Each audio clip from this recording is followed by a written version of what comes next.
மாத ஆரம்பத்தில் 9ஆம் வீடான ரிஷப ராசியில் ஆட்சி பெற்ற சுக்கிர பகவான் மற்றும் குரு பகவான் சூரிய பகவானுடன் இணைந்து சஞ்சரிக்கிறார். எனவே இந்த காலகட்டத்தில் உங்களுக்கு தந்தை மற்றும் தந்தை வழியால் அனுகூலங்கள் ஏற்படும். பெரிய மனிதர்களின் அறிமுகம் ஏற்படும்.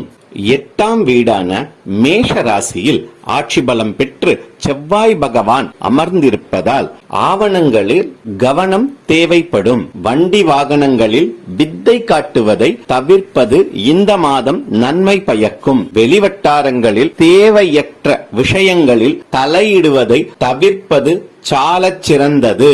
கேரண்டி கையெழுத்து மற்றும் வாக்குறுதிகளை தவிர்ப்பது மேலும் நன்மை பயக்கும். உங்கள் 7ஆம் பாவமான மீன ராசியில் ராகு பகவான் தொடர்வதால் நண்பர்கள் வட்டாரம் அதிகரிக்கும்.